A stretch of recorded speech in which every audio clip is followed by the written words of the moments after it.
Quick HR tip: one-on-ones with your boss. I personally do not like having one-on-ones, but here's some tips that might help your one-on-one be a little bit easier. So before these meetings, create an agenda, right? A one-on-one is for you, it's not for your boss. So create an agenda of things that you want to discuss, things that you want them to know. So a couple of things that you could jot down on this agenda is updates on tasks that you're working on. Like, give them updates so that way they don't have to follow up with you asking for updates. Just give it to them in a one-on-one.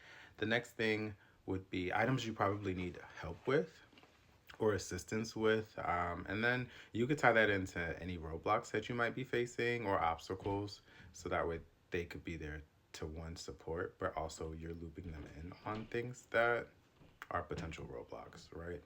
And you're making them aware just in case anything were to happen. Um, what you need from them is another thing. So think of things that you might need from them. So whether that's support, guidance, or you might want to task them with something that you just want them to do. And if they're not going to do it, okay, but still, you're asking, right? If you don't ask, the answer will always be no. So give them a task. They're your boss. They're there to support you. And I would say the last thing is something around the development topic.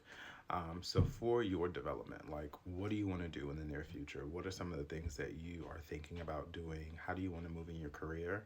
And this is your time to tap in and basically say, as my manager, I need your support to do X, Y, and Z because I want to be successful. So use your manager. Your one-on-ones are for you. They're not for your manager. So use them so that way you could get to where you need to get to. And then it's not really stressful. This is what I do in my one-on-ones. I create an agenda and then I go through it line by line. And then at the end of the meeting, my manager is kind of just like, okay, well, these are the items that I have, or, I have no items. This was really good.